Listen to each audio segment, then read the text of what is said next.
ही दृश्य आपण पाहताय। मुंबई महापालिकेमध्ये विरोधकांची जोरदार घोषणाबाजी या ठिकाणी सुरू आहे। चेंबूरचा मुद्दा सभेमध्ये चर्चेसाठी न घेतल्याने ही घोषणाबाजी केली जाते। स्थायी समितीच्या अध्यक्षांच्या कार्यालयाच्या समोर ही घोषणाबाजी केली जाते। महापालिका सचिवांनी चेंबूरच्या विषयाला महत्त्व न दिल्यामुळे हे आंदोलन होत आहे। महापालिका सचिव स्थायी समितीच्या कार्यालयामध्ये गेल्यानंतर हे आंदोलन आता सुरू झालेलं आहे। मुंबई पालिका सभागृहामध्ये विरोधकांकडून घोषणाबाजी केली जाते। मुद्दा चेंबूरचा होता आणि मुंबई पालिकेमध्ये ठाकरेंच्या शिवसेनेसह विरोधकांकडून सभात्याग करण्यात आलेला आहे आणि विरोधकांकडून ही घोषणाबाजी जी आहे ती केली जाते। महापालिका सचिव स्थायी समितीच्या कार्यालयामध्ये गेल्यानंतर हे आंदोलन आता केलं जात आहे।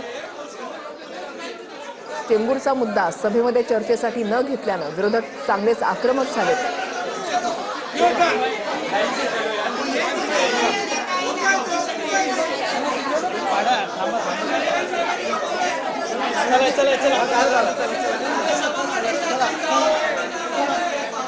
चला